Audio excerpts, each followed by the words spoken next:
Hello, everybody. Welcome to another episode of Microsoft Unboxed Pod. This is episode 26, and you are joined by Kareem Anderson. And who's my co host today? David Allen, I did not have any earnings this week, and I am not an AI bot.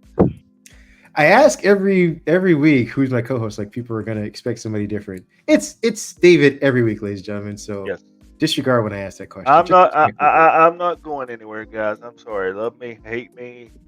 Hope you love me, but if you don't, guess what? I'm gonna be I here like anyway. to keep people in suspense. Like, ooh, oh, is it somebody different? It's not. But please don't be disappointed. We have a lot to talk about. I am here with my favorite person to talk Microsoft news.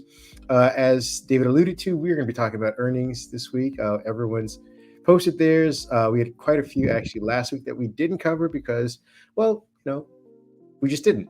They weren't really related to Microsoft. But now that we have Microsoft's earnings, we can kind of put everybody's into context when it comes to the tech industry. We also have a handful of other news topics to talk about that aren't specifically earnings that are still somewhat of downers. But that being said, let's get into our list of headlines so you guys can kind of know what to expect. We're going to be talking about Bungie cutting staff to about 220 employees. I don't even know if they have that many to spare, if they're just picking up people to fire as well, just because the numbers sound better. We'll be talking Microsoft's earnings. The Q4 was a pretty good when it comes to the cloud, but not as good as investors wanted when it comes to AI. And we'll talk about why that's an issue going forward with most companies.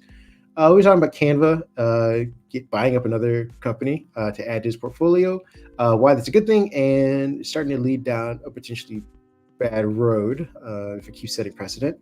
We'll be talking about Gartner predicting the significant AI projects that were all championed about a year and a half ago, why they believe that those projects are going to start coming to an end, and what that might mean for the AI boom. We're going to be talking about Microsoft Teams getting a unified UI potentially, what that means for you and I. And we're going to be doing the earnings roundup, is what I'm calling it, and that is basically the rest of everybody else's earnings, which we'll cover Apple, Qualcomm, ARM, uh, Amazon, and AMD, I believe, and Intel. Intel is one of the bigger ones with some probably the saddest news. Before we get to any of that, let's let David jump in because I've just talked for about 2.5 straight minutes. Give us our first headline, buddy. Well, we have unfortunately some somber news here. Bungie has cut staff by 220 employees. They did send some to Sony. That's about 17% of their workforce, and CEO Pete Parsons said for over 5 years it has been our goal to ship games in three enduring global franchises to realize the ambition. Eh, we set up several incubation products and realized, basically, long story short, that they oversold themselves. They cut themselves too thin. They cut leadership too thin. So Bungie is down to roughly 800 employees now, according to something I saw this morning. They're down to 800 to 850. They spun some of these off into Sony, like I mentioned. The others were let go. Now, I did see something interesting this morning, kind of scrolling the Twitter feeds. IGN had posted several tweets from employees and some that were even still there and looked to have just, Awkward. yeah, this was awkward. Um, some that were even still there that were calling for Pete to resign. They said this was crazy, this was uncalled for, this was ridiculous. That, the big leadership, Pete, is being blamed for what has happened here with Bungie. And, there's been a lot, I'm going to throw this little tidbit in there. We saw another gaming headline right before we went on air. Game Informer, the magazine run by GameStop, seems to be shutting down immediately, and people were informed that they would get severance packages. So, we've got shutdowns in the gaming industry and really the tech industry in general. We've got shutdowns in the gaming industry left and right. And, everybody keeps blaming cost. And, we've got to stop this. I really, kind of, and I'm gonna talk about this for just another second. I won't bring you in it, but we kind of went through the Microsoft acquisition, and Microsoft made some work together, but it's got to stop. It's I'm not sure how we got in this situation. Everybody wants to blame. Well, we ramped up staffing for COVID, but why are we overspending so far and setting these lofty goals for gaming that we just can't meet? That we get so far in the hole that we keep bleeding employees, people that need to support their families, have mortgages to pay, car notes to make. You know, it's sad. It bothers me that this is the direction we're heading. Yeah, I'm with you on that, and I am again. This is a knee-jerk reaction, ladies and gentlemen. So take this with a grain of salt. I am uh, not fully informed on all the ins and goings of Bungie, but when it comes to mass layoffs in general, I think that there should be um, executives who also lose their job because it's their job, it's in their purview Yes. to guide away from these kind of things. I don't think you should have an executive necessarily who can helm massive layoffs like this and justify their own position because they're Yeah. supposed to be looking out for the company and looking out for the employee as well. I understand that we are, mostly in an at-will hiring for most companies throughout the U.S. That's the way a lot of these contracts are designed. But if my job is to save Bungie money, I should be getting reports that there's an iceberg ahead, and these are some of the adjustments I should be making leading up to the time before I have to fire 220 employees all at once. If this was something that I could have foreseen last year, say they hired, 500 extra employees before I got the position or I got the task to take on this next project. My next goal is to say, all right, where do we shift some of these employees, reprioritize how we're spending on this for the next few years? Maybe I don't, have to let go of 200 employees all at once. Maybe I let go of 10 employees or 10 executives who took on these giant projects who are worth more, financially speaking, than some of these other smaller employees. Or maybe we figure out a different way to share resources when it comes to our QA pool or our producer budgets. How many producers do we have on a single project? Do we need that many of them? I'm just saying, like, there seems to have been a lack of oversight that they are now kind of, everyone tries to dump on the fact that COVID was an issue. And I don't think, people were getting laid off during COVID, prior to COVID. There wasn't like everyone was finding a job during COVID. Like, we had issues. People were saying, because I'm no longer in the office, they don't need me anymore. It wasn't like this, I don't know how many people saw this reported, like, oh, we're getting tons of, I'm getting tons of job opportunities now that COVID's here because no one's in the office. That was quite the opposite, anecdotally speaking. So now it just seems like people are retroactively going, hey, you know what? COVID, we overstaffed for COVID. I'm like, did you really though? Or are you just Well, saying that because now people can kind of justify it somewhat? I want to pull in our content creator crowd. I got, we all get caught down these YouTube rabbit holes or these TikTok rabbit holes every once in a while, and we watch a certain type of video for a while, then we move on to something else.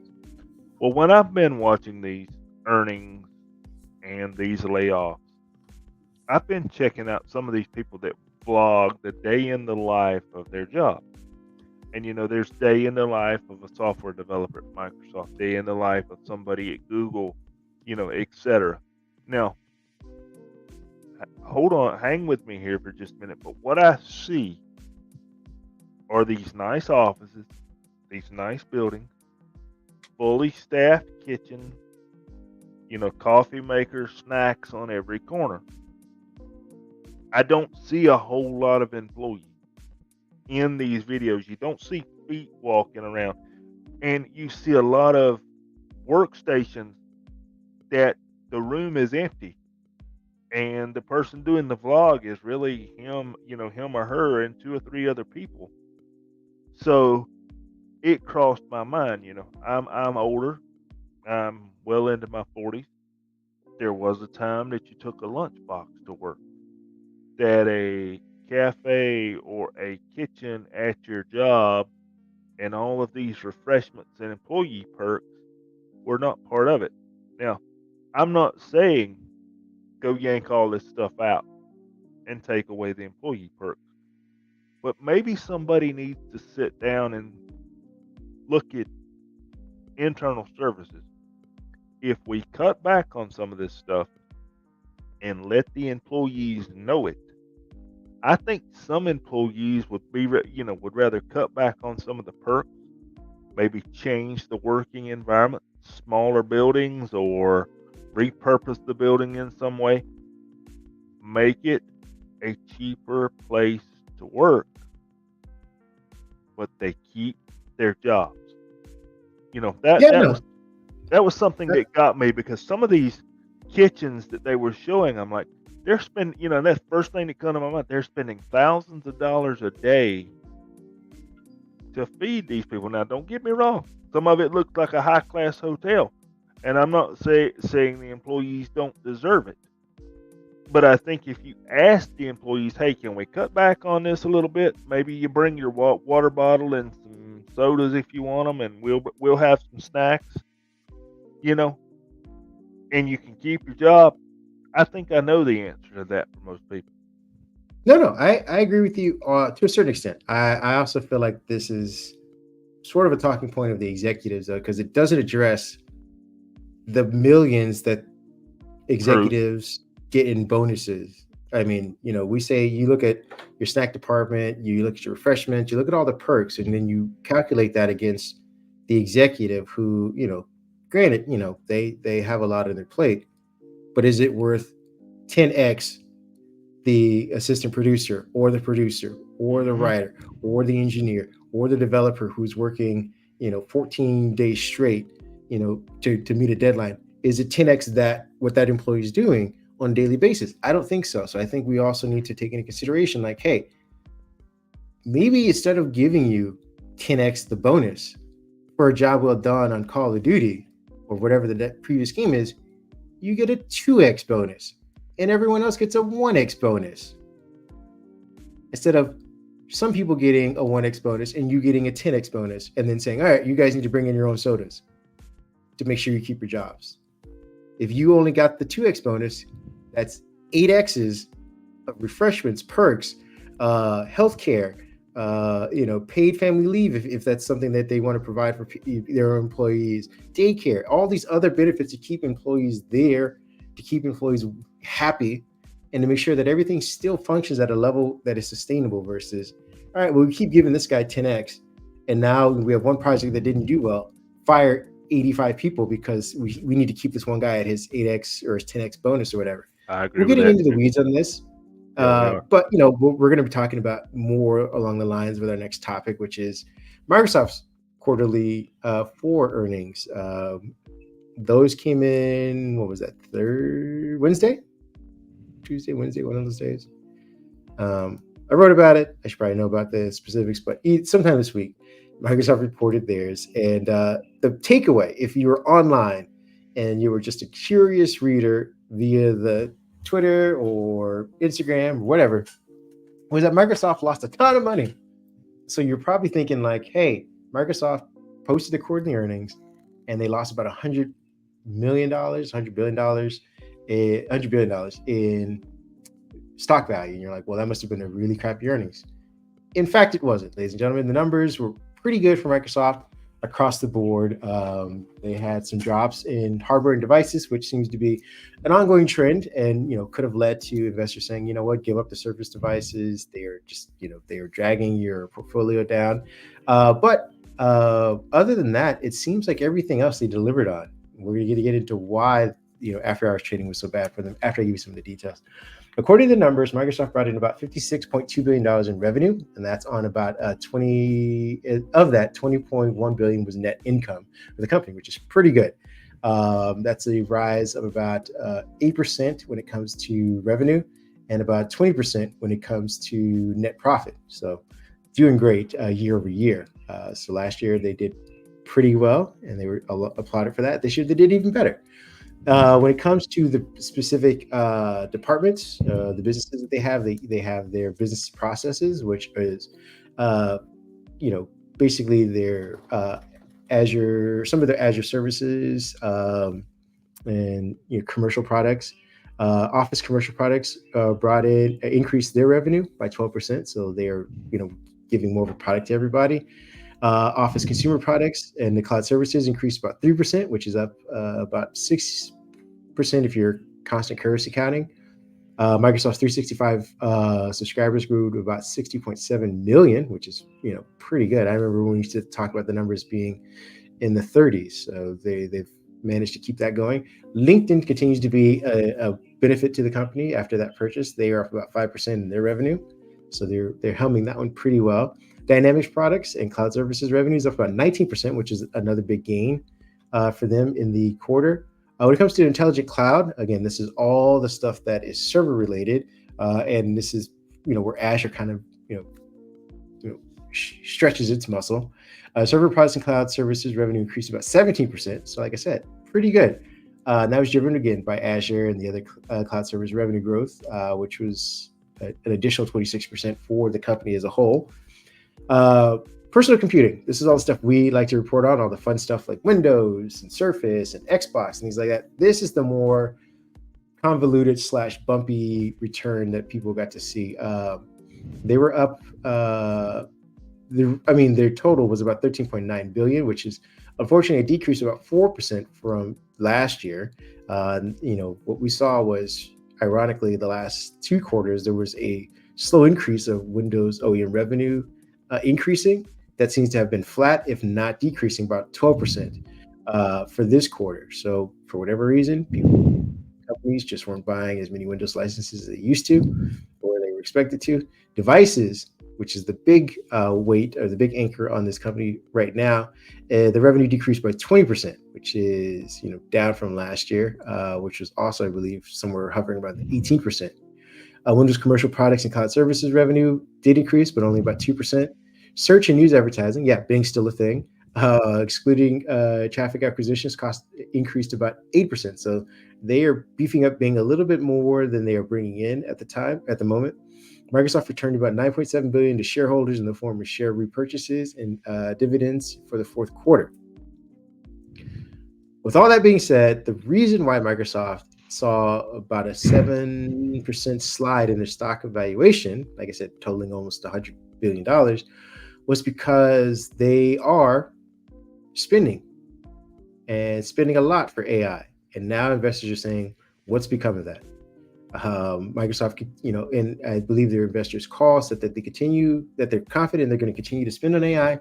But I think investors are saying, hey, we're seeing across the board in the industry that AI is costing us both in human capital and resource, but also financial. And we have yet to see a clear path of profit going forward. And that isn't just specifically for Microsoft, even though these are Microsoft investors, but in general, we haven't seen a company that say, hey, here's what AI is bringing in, like cloud is bringing in, and it's bringing in this amount of money continuously. So again, we're 2 years into it.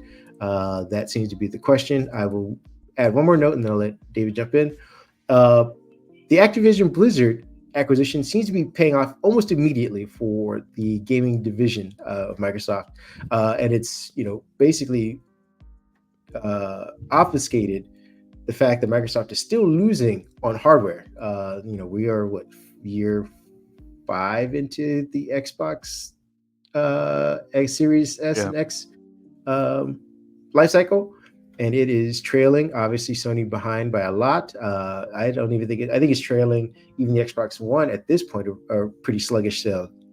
But because Microsoft is now essentially a publisher and they own the stockade of titles and franchises that belong to Activision Blizzard, they saw a basically 50% positive impact on the business sector for that portfolio, with revenue up about 44%, and services were up about 61%, meaning Xbox gaming. A lot of people basically took a subscription on in order to get access to a lot of the Call of Duty stuff or the old Activision Blizzard titles.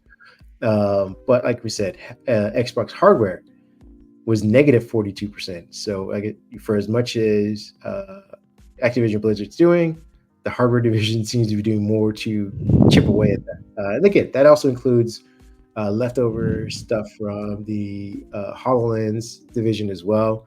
We know that Surface just launched in June, launched their Qualcomm PCs that should hopefully give them a small bump.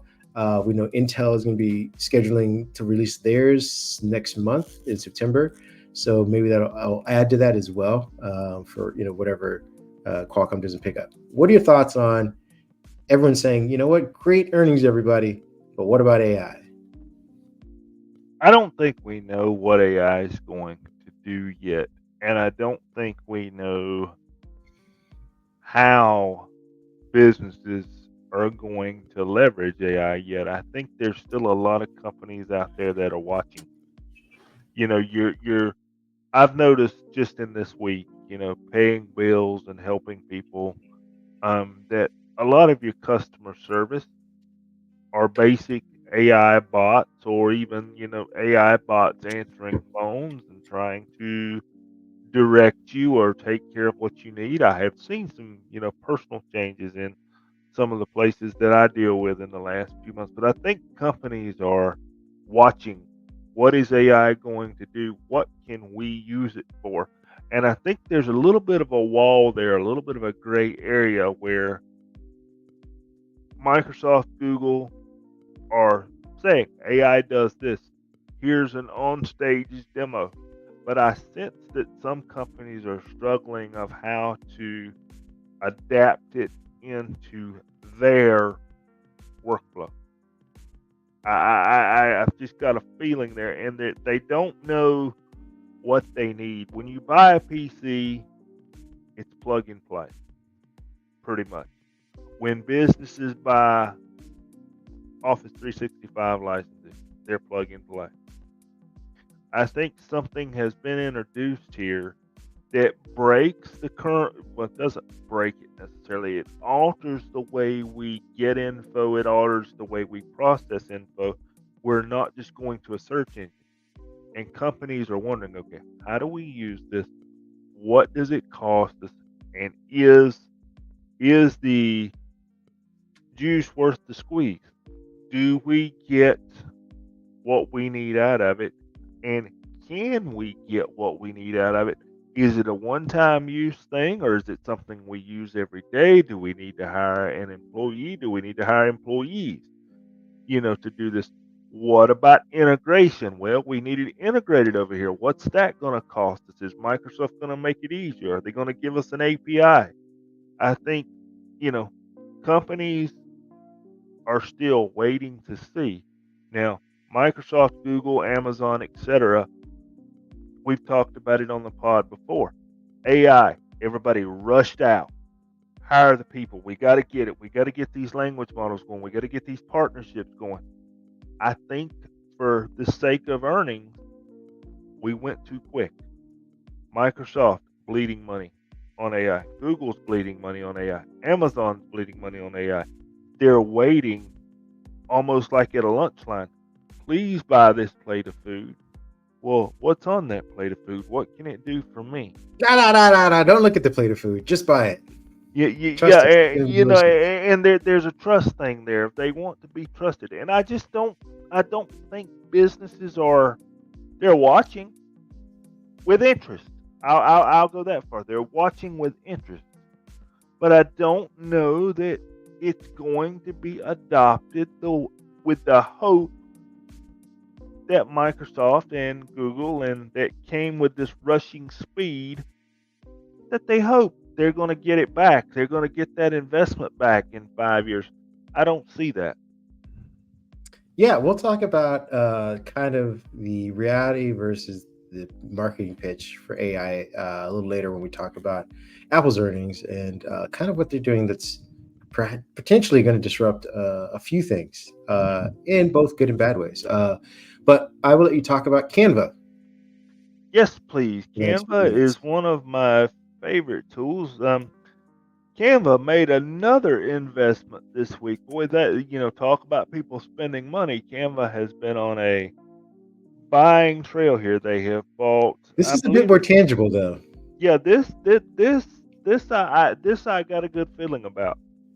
We know they bought Affinity a while back, but now they have added something I hadn't heard of, Leonardo.ai. And for those that have never heard of it like myself, it is image generation and image manipulation. So what Canva is betting on here, for those that don't know what Canva is a online graphic creation. You can create flyers, you can create logos, you can create a graphic that you need for your blog post. You can create anything that you can come up with. Canva has a way to create it in their interface. So their hope is, by acquiring Leonardo.ai, is they can incorporate AI better into those creations. I know this was something my esteemed co-host thought about last week when we brought up Canva. It was Adobe we brought up for Canva one. Last week you mentioned they needed a better AI element. So is this it? Is this what Canva needs? I want to see Canva jump into something with video. I want to see Canva take something with Affinity, offer a video option, go after Adobe. That's a little bit off topic, but I see this as the next step of Yeah. being the one I was stop gonna add, shop. they're definitely on their way. I think we mentioned at the top of this pod that it could be a path towards regulation pretty soon, though. They are the underdog when compared to Adobe, but we have to keep Yep. in mind that since they've been introduced, I believe in 2017, they've bought 8 other, imaging softwares slash services products, and added them to the portfolio. And this is going back from Zedings in 2018, Pixbay in 2019, Pixels Pexels in 2021, Smarm Mockups, Smarm Mockups. I think I'm saying that right. In 2022, or yeah, in 2021. Flourish in 2022, and now Affinity Photo in 2024, plus Leonardo as well. And as much as I love to see them doing this and buying tangible things to make their products better for the customers and end users, they are also essentially a subscription service, and we are championing this underdog. But who's to say they don't build the next Adobe? And all these companies that were these small individual mom and pop things that we used to just go to and pay perhaps maybe a couple bucks here and there, or maybe it was free as a mobile app, are now being sucked into the subscription service, which will end up leading us back to where we're at with Adobe, just another version of Adobe with different tools, a set of tools that can be used that are all, sort of cloud-based generative AI things. Again, the execution is, where everyone's going to have their subjective opinions about it, whether or not these tools are subjectively offered better than Adobe offers them, or offered in, different forms that Adobe doesn't have. But if they're all essentially, here's $15 and you get access to all of these things within Canva, we're right on the path of, here's $25 for Adobe and you get all these things, and we're the standard bearer. So I'm happy in one hand that, they are buying, competing, but I'm also very cautious to see that, hey, you guys have been around for 8 years, and every year you keep buying new and new things. You haven't developed anything within your own to claim as your own.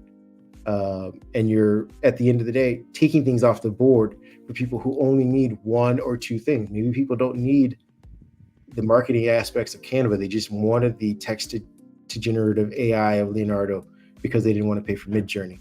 Now you've taken Leonardo.ai off the board and bundled into Canva, which, again, they didn't want Canva. They didn't need Affinity. They just wanted Leonardo because they didn't want to pay for Midjourney. So I said all that to say I'm conflicted. I'm happy for right now, but I do see, a couple more purchases, and Lena Khan going like, can we have a word? Can you sit down and let's talk? I think there's going to have to be some talking in the industry as a whole, because I feel like anything, and feel free to chime in here, anything that involves AI right now is going to equal up to some kind of subscription, first of all. And in a lot of cases, it's going to end up being some type of bundling to try to get you to use their product with that AI service you're paying for. Kind of sounds like a Microsoft product that the EU was wanting. Hey, Team, shh! yeah, We yeah, yeah. already money. Don't wake up the EU again. No, we don't want to wake them up, but it does sound like a specific product from Microsoft that said you need to debundle Teams because not everybody wants the other thing.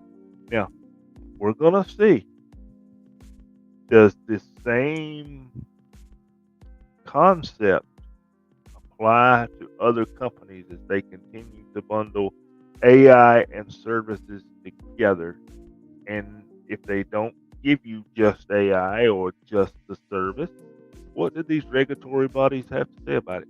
Are you trying to hint that there's hypocrisy when it comes to finances and regulation? Just a little bit. All right. Well, we'll leave that there. We'll let the regulators sit on that one. You guys think about what you've done. We're gonna move on to our next topic, which is Gartner predicting a significant AI project closures in 2025. And for those of you who are bad at math, I'll do it for you. Next year, as soon as next year, Yep. Gartner believes that about 30% of the high-profile projects that we are becoming indoctrinated with, things like Copilot potentially, Gemini, who knows? Maybe not from those big guys, but other ones.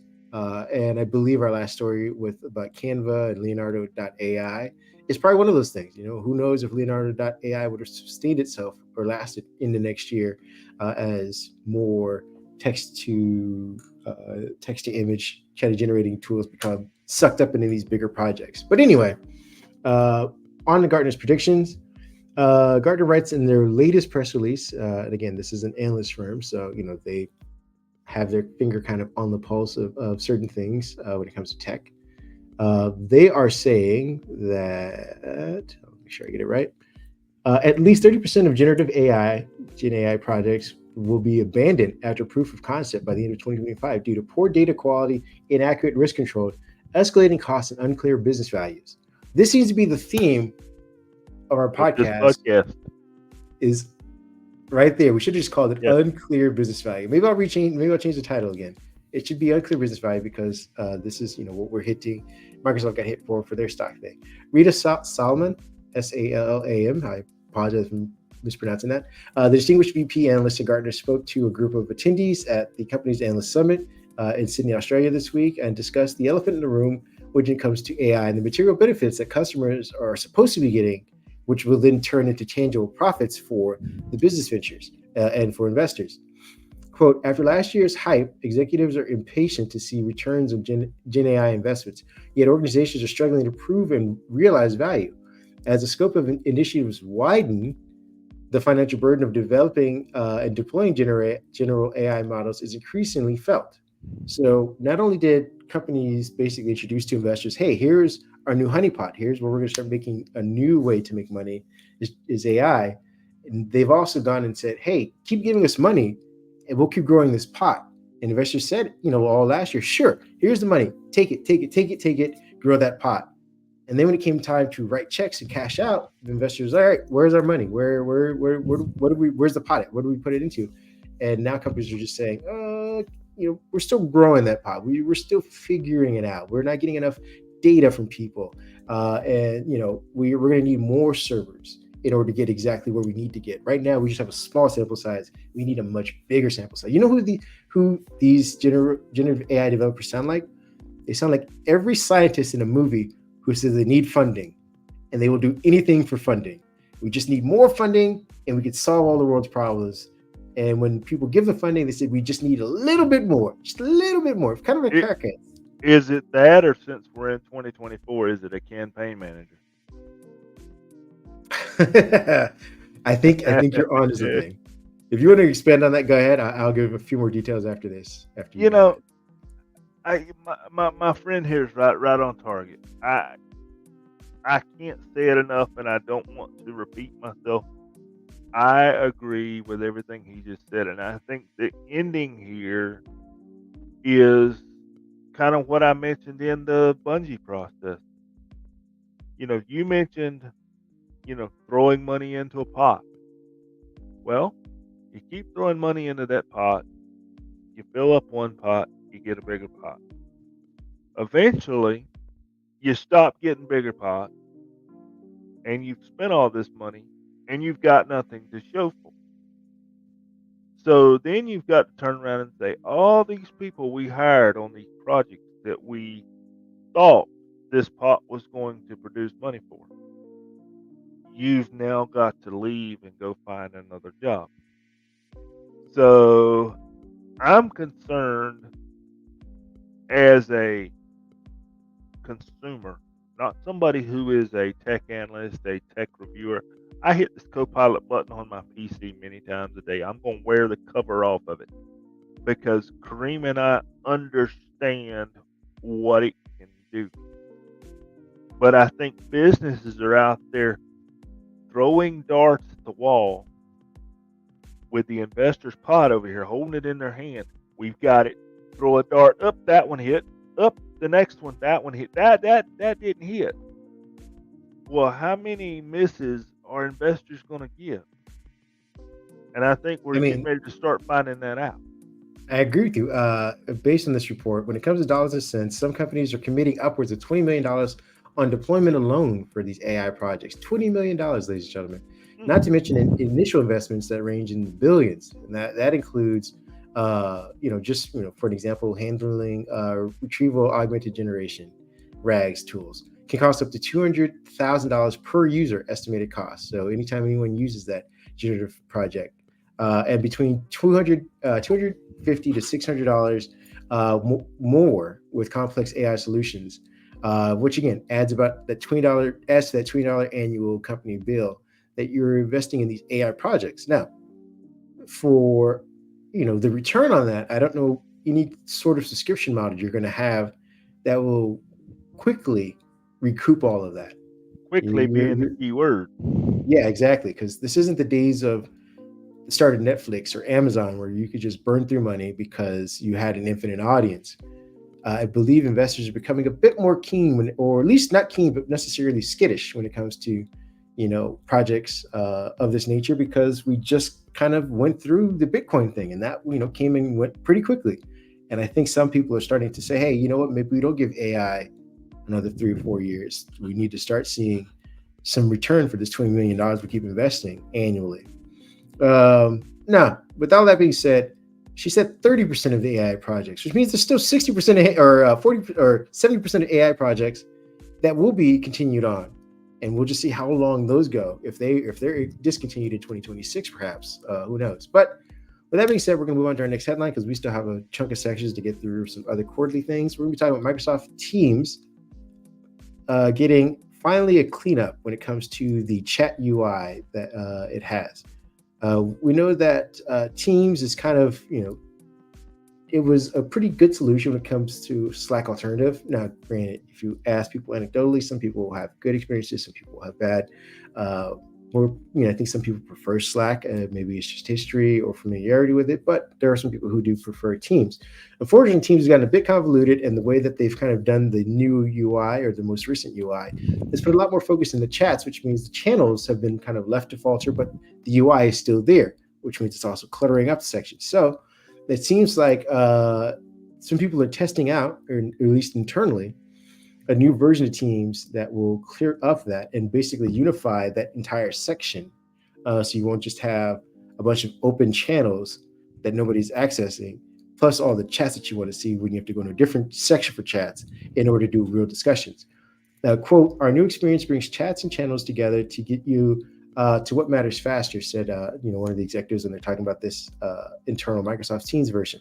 The existing messaging features in Microsoft Teams includes a separate chat section for direct messages and a small group chat section, which again we know as channels. But We haven't seen any screenshots of this. We just know that they're working on it internally. Hopefully, they figure it out and kind of do something similar-ish to the way Skype does it. It'd be ironic that they're going back to Skype to get some help for a new chat client.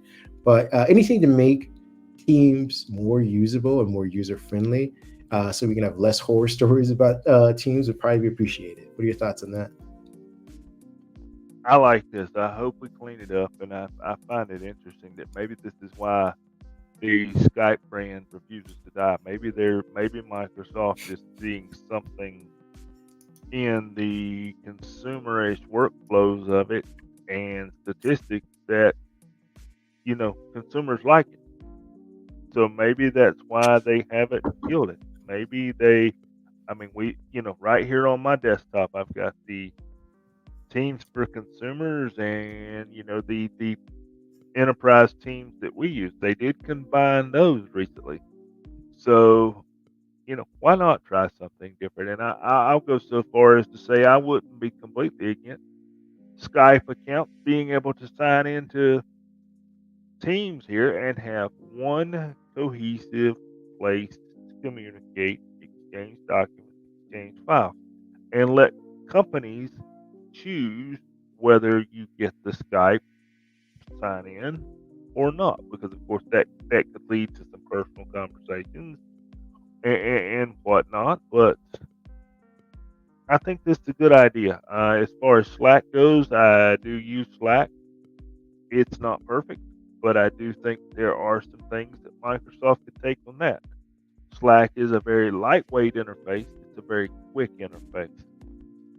And Teams has never been all that lightweight or all that quick. So maybe they can borrow something from that. Totally agree. We're in our last section, which is what I said I call the earnings roundup. He saves the money for last. Yeah, we got some ups and downs in this whole section. We'll start with Alphabet, Google, one of Microsoft's biggest competitors. And we see that their revenue jumped about 14% in what they consider their Q2 of the earnings for this year. Google's parent company, Alphabet, reported earning net income of $23.6 billion on a revenue of $87.4 billion, which is pretty big, for the quarter ending on June 30th, 2024. Those figures represent a year-over-year growth of about 22% and 14% when it comes to net revenue. Quote, our strong performance this quarter highlights ongoing strength in search and momentum in cloud, says Sundar Pichai. We are innovating at every layer of the AI stack. Sounds very much like Satya Nadella when he says stuff like that. Our long-standing infrastructure leadership and in-house research teams positions us as the technology evolves and as we pursue many other opportunities ahead. With all that being said, they had a very good quarter, just like Microsoft did. And guess what? They were hammered in after-hours trading, and they lost about 5% of their stock as well. And guess what? For the same similar reasons. Total Google services delivered $73.9 billion in revenue, with an advertising department of their advertising business accounting for about $64.6 billion of that figure. So if you kind of do the math on that, that's a majority of their services department comes just alone from advertising. All those ads you get on the screen, all that information, all that personal information they gather from and sell to advertisers, that's all one business that makes up a chunk of what they do. Both were up dramatically year over year for the quarter, about 11.5% and 10% respectively. And advertising accounted for about 70% of Alphabet, not just Google, Alphabet's total revenue. So mind you, Alphabet was broken up into, their space ventures, their home tech ventures. Like they have a bunch of companies under this. Most of those just lose money, except for advertising. Google search was the biggest chunk of that advertising, bringing in about $48.5 billion. YouTube was second, with its own bringing in about $8.7 billion in revenue, while Google Network landed about $7.4 billion. Google subscription platforms and devices, previously known as Google Together, added another $9.3 billion in revenue, up about 12.6% year over year, accounting for the remainder of the Google services business. Google's cloud revenues exceeded. Now, this is where it gets interesting because they had a pretty good cloud growth. Now, mind you, they were kind of starting at zero. So any kind of gains are always, a magnitude bigger than what is actually represented by the numbers. But Google's cloud revenue exceeded about 10 billion of that for the first time, with the business growing about 22.4% in the quarter and about 10.3 billion. Alphabet's president and CIO Ruth Porat noted that Google Cloud also delivered 1 billion in operating profit, which is a dramatic increase from the 395 million that they had done a year ago. So that's what I meant. Like 1 billion sounds great and huge when you compare it to 395 million, but when you're dealing in numbers like Amazon and Microsoft are doing, maybe not, maybe a little less impressive. Anyway, Alphabet reported consolidating efforts for its AI services, and they kind of dumped it in this new venture called, what is it called? Make sure I get this right. Alphabet-led activities. That business lost $2.3 billion compared to last year when it lost $1.2 billion. And this is where investors kind of perked their head up and was like, what's going on here?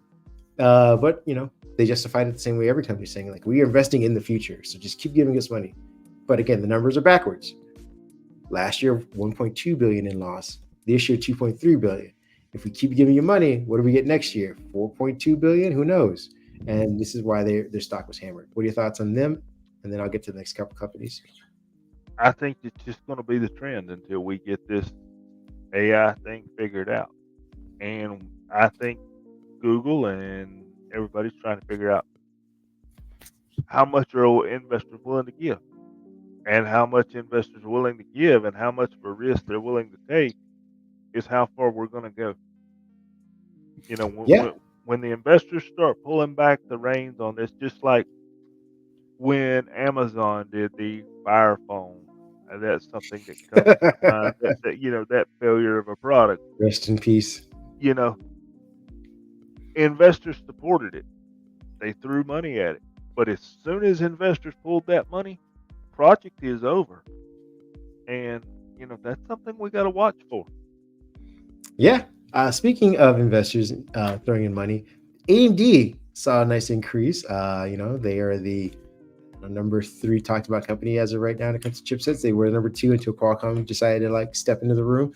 But AMD quietly had a very good quarter. They were up about 9% in their quarter. Microprocessor maker AMD reported that it earned about 265 million on revenue, 5.8 billion in the quarter, and that's also ending in June. The revenues are up about 9% year over year. And quote, this is from the CEO of AMD and the chair. We delivered strong revenue and earnings growth in the second quarter, driven by record data center segment revenue. So this is, they're kind of squeezing in the Intel server chip business. Our AI business continued to accelerate, and we are well positioned to deliver strong revenue growth in the second half of the year, led by demand for Instinct, EPYC, and Ryzen processors, or EPYC, I guess.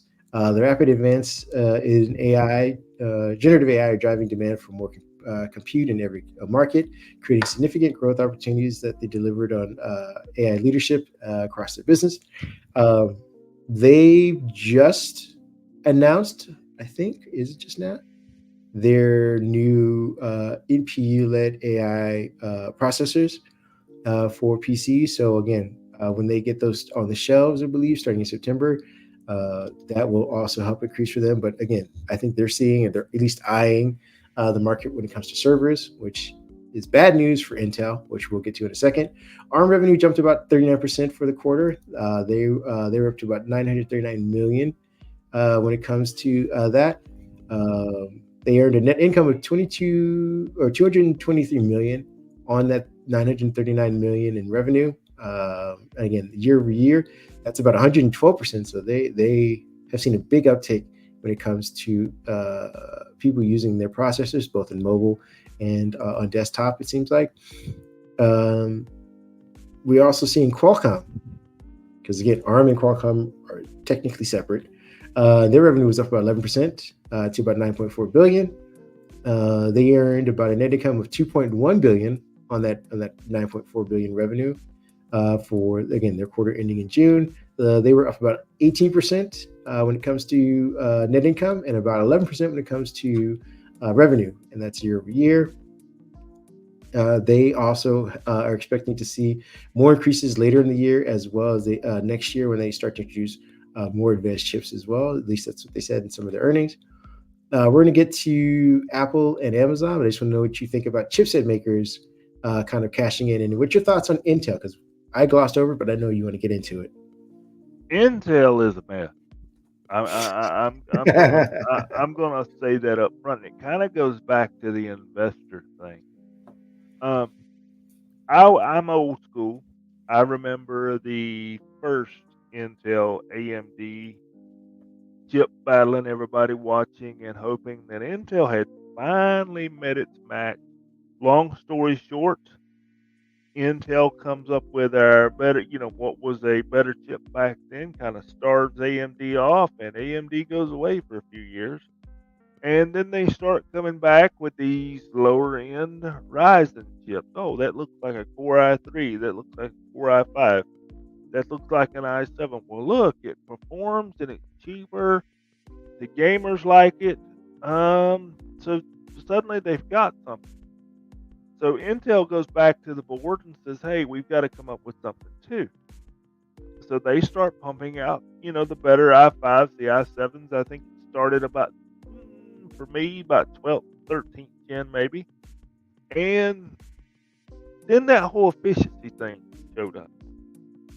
Intel has never had a truly efficient processor in comparison to its counterpart.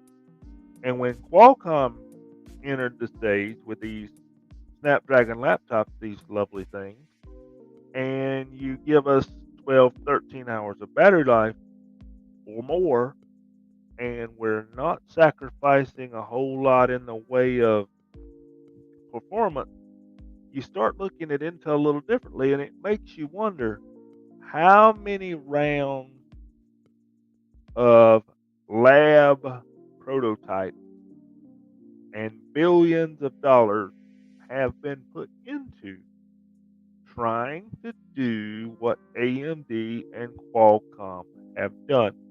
I said it last week when we discussed this. It was concerning to me as we have posted news this year. Intel was last to the table. Intel has never been last to the table until now. And to me, when Snapdragon came, AMD came right out and said, "Yep, you're getting ours late July, August, early September. They'll be on the market." Intel, we're introducing ours in September. So are you telling me we're going to get market October, November? If you're late and you're Intel, to me, that's a red flag. They're laying off people. That's a whole other story in itself. It was mass layoffs coming to Intel were announced yesterday. So they are losing somewhere, and they're losing a lot of money trying to keep up with Snapdragon, Qualcomm, and the AMD. Suddenly, CPUs are a three-horse race, not just a, let's call it 1.5, two-horse race. And Yeah. when you have to split it, something's got to give, and Intel's the one giving right now. Well, Intel's been on a steady decline, slow bleeding, as you would say. Yep. Intel shares specifically for this quarter though fell about 30% on Friday, and like I said, we've been talking about 7, 5, and 6% for Microsoft, Google, and some other companies respectively. They lost 30%. That's pretty huge, which is leading to about in order to stem the bleeding, the only way you get investors to stay on board is when you say, "Hey, we're going to fire employees." That seems to be the big go-to for companies. And with that being said, you hinted at 15,000 jobs are planned to be scrapped in order to stem some of this bleeding. And that's on top of the 1.6 billion in losses that they occurred for the second quarter. And it looks like their outlook, which is probably even worse, which has probably hurt them even more. Maybe they lose about 20% versus the 30. Is that they don't have a pretty positive forecast coming forward. Most companies will say, "All right, we're through the worst part here. We're going to come up in the upswing." No, it seems like Intel's saying, "Yeah, we haven't hit rock bottom yet, ladies and gentlemen. So knuckle up. This is what's coming." The plunge continues the downward streak for Intel. which again, the shares fell about 5.5% on the day, and in total, now that we're kind of looking at everything, about a 30% drop in their stock overall. And then, not only is Intel having that problem, it's also their poor performance is weighing on the semiconductor market or as a whole. So that talks about companies in Asia that help them build or help them develop and manufacture some of the chips. Samsung, it's weighing down on them as well because the confidence in semiconductor chips, again these server chips, with Intel doing as poorly, has everyone else kind of worried about where they stand on this. So TMSC is also kind of suffering. So most ARM was down a little bit based on, again, nothing having to do with their own stock, but in relation to what Intel is kind of doing to the whole market industry. I think part of the, to your point, alluding to them not being able to produce a chip that's efficient, is that they're, again, we talked about this, like being squeezed both in the mobile chip section, the desktop PC section, which also includes ultrabooks or whatnot, and servers. Servers, the biggest thing is that NVIDIA came up and has gotten probably overvalued, to a certain extent because of their position in server chipsets that they're going to be producing for everybody. That will power a lot of this AI stuff going forward. So if you have two things going for NVIDIA, we're in the cloud, and whatever investor is talking about AI, we're powering that in the cloud. Intel isn't necessarily, they're in that section, but you see NVIDIA has already surpassed them and they've gotten a lot of positive branding for that. Intel is struggling, and their pivot was going to be, as a fab company, they were going to produce chips for everyone else. We are about year 5 into this plan of their 5-year plan, and this fab, holistic repurposing plan isn't working out nearly as well as Intel thought it would be. They're still working on getting it out, getting those fab processor plants in the U.S. like they said they were going to do, and get them staffed and working. They're still working on all of that so that they can rely less on their own Intel core chips and say, hey, we're just producing for TSMC, we're producing for Samsung, we're doing all this stuff here in the States. That's where we make our money. They're still building that out, and it's taking forever. And in the meantime, they're losing a ton of money. It's unfortunate that 15,000 people need to be laid off in order to, make up for what I, again, consider mismanagement at the executive level. When you lose 15,000 people, someone needs to be fired, someone prominent who okayed a lot of these indecisions, saying like, all right, we can continue to go about this. And maybe either didn't know about the red flags, didn't understand the red flags, or just ignored them.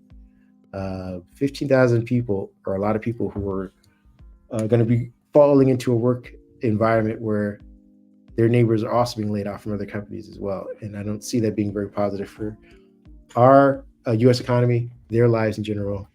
So shame on everybody who failed at this section, specifically Intel. Moving into our last section, we have 2 more companies we're talking about, which is Amazon and Apple. We're getting into Amazon real quick. Amazon's revenue was up about 10%. It's about to 148 billion. They earned about a net income of 13.5 billion on revenues of 148 billion for the quarter. That number represents about a 50% gain when it comes to net income, and about a 10% gain year over year when it comes to revenue in general. AWS delivered an operating income of about 5.4 billion on revenue of 22.1 billion in the quarter. But the retail operations delivered the biggest numbers for North America, at least North American retail, because we are gullible and buy everything online these days. And Prime Day is close to being a holiday here, unfortunately, in the U.S.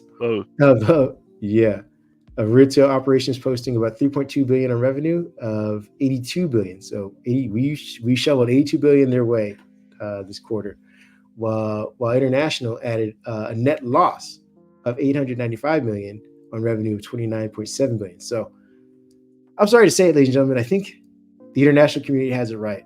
Smaller mom and pop stores are where you need to go. They're going to cost you a little bit more, but hopefully they have the better customer service and the accessibility. I think we are relying too much on Amazon when the discrepancy is 82.5 billion here in North America versus 29.7 billion everywhere else in international waters.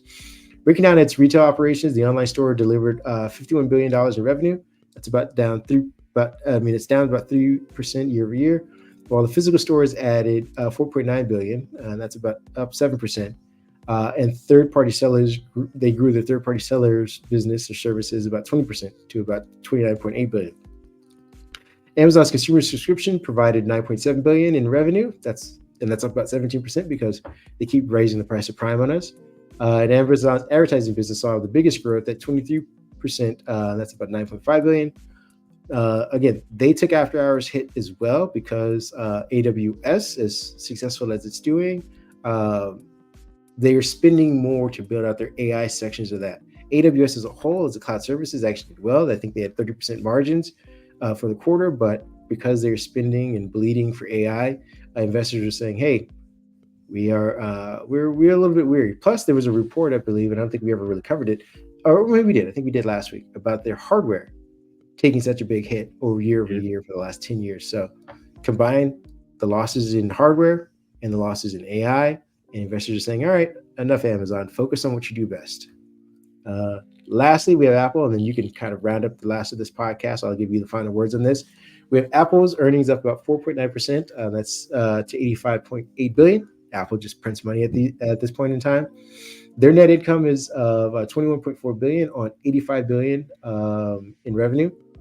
That represents a gain of about 8.4% when it comes to net income, which is great for them, and about 4.9% when it comes to revenue, which shows investors that they could still bleed water out of a rock somehow.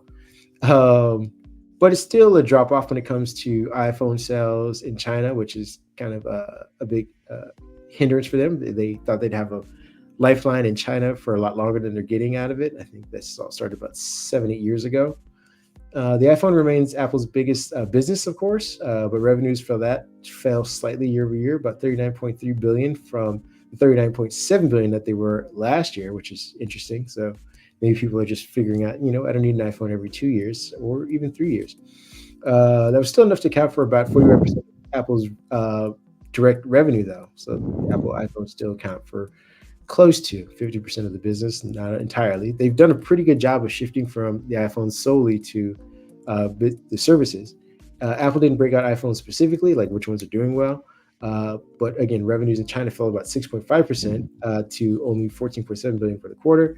Apple News Services, as I was just mentioning, powered another 24.2 billion in revenue, and that's up 14%. So they continue churning out, services. People are signing up for Apple Music, I guess, at in different intervals at different prices. The Mac delivered 7 billion in revenue, up about 22.5% year over year, suggesting a decent start for the MacBook Air M3. And iPads, people were big on iPads this quarter. They got 23.7% on 7.2 billion in revenue. And it seems like people were sold on that. And I think we're going to be getting newer iPad models again, probably towards the end of the year. But the wearables, home accessories business, flat. So the new watches and all that kind of stuff, the HomePod, whatever, those aren't making a dent really for the company. That's it for the earnings. I'm gonna let you wrap up our pod. What are you thinking? One thing before. What I wanted to mention was that Apple is about to disrupt NVIDIA's soaring stock price because they reported that Apple Intelligence was built on Google's Tensor GPUs. And if this thing does well, which by all accounts is not a done deal, their AI was just released, I believe, for testing last week or this week. And people are saying it's basically Siri still with a few added features. So again, it's not the end all be all, but if Apple can turn it around, that will tell other people, other investors who have been funneling money to NVIDIA thinking that they were the only game in town, and they were the only GPU company that could power these AI things. If Google or Apple can make Google's Tensor GPUs worth nodding at, that could disrupt NVIDIA and probably bring the stock price back down to something more realistic. That's the end of what I had to say. You can go ahead and finish. I think you're kind of leading into what's on my mind. I could sit here and say we're spending too much on AI for the other companies you mentioned and repeat, what I've said before. But what you said there about Apple, we're a Microsoft website. We're a Microsoft podcast, but we love all things tech. And we have kind of given Apple, I mean, I have given Apple a beating for not having AI when Microsoft and, Google has. But here we are kind of reversing the process. Look at all this money and all these job losses and all this uncertainty, you know, for Microsoft, for Google, for Amazon. And then Apple's sitting over here. They went and found a partner, and they're not necessarily developing their own, at least not yet, their own massive AI models to do these things with. So we talk about this AI boom and people surviving, and the whole time you were sitting there talking, my brother used to be a huge Apple fan, and something he used to say was, Apple is late to the party, but when they arrive at the party, they usually do it the right way. Whether you're a fan of their product or not, what they do is usually without a lot of the mistakes of the ones before them. Such as, we don't have a folding phone yet for Apple. Apple has sit there and watched 5 versions, or now 6 versions of the Z Fold. We've seen renderings of what an iPhone foldable might look like. And this kind of goes back to the revenue that you mentioned and the financial statement. Is Apple doing the right thing? I'm wondering if they could they be the company that when everybody else starts dropping these AI projects, if that happens, and starts cutting these AI budgets, yep, we did ours last. We did it the slender way. We went and got a partner. We went and got Google chips that may or may not be cheaper than NVIDIA. We don't know. They may or they may not be. We don't know. But is Apple showing us the way that AI will eventually be? I don't think that's completely wrong. I think, how many Apple products other than the Vision Pro, they kind of went out in left field with the Vision Pro. But how many Apple products have failed? I want to add, how many have failed? And I'm not saying I'm going to go to the Apple store this afternoon and hug a MacBook. I'm looking at their business practices and how they're introducing their product, how they're spending their money, and how it looks very different than Google, Amazon, and even Microsoft. You don't hear that Apple's pouring money into this. They're partnering up. They're showing you the consumer side of what appears to be a limited language model. Is that the way? I'm starting, it's going to be interesting to see. Is that the way that we end up? And you mentioned this off mic. Smaller language model, more direct, less resources. But I'm hoping we don't have to keep seeing this bleed of money, which leads to bleed of jobs to get there. Perfect. I couldn't have said it better. If people want to talk to you, if Apple wants to reach out to you and give you some info, some insider knowledge, where can they find you? David PHA 1978, and that is X, formerly known as Twitter, and Threads. I'm also over there. And if Apple wants to reach out and share some knowledge, I'd be happy to listen. They can find me at Mindhead1 on X or Twitter. You can find me at Kareem Anderson on Instagram and Threads. We want to thank you for spending another lovely weekend with us, and hopefully you walk away a little bit more informed and can go impress all your friends with all your new dinner table talk conversation topics. Go touch some grass. Enjoy your life. Enjoy the weekend if you can, if it's not raining where you're at. Enjoy the sun. Not too much because I know it's going to be another hot one. Very hot. Take care, everybody. Take care, folks.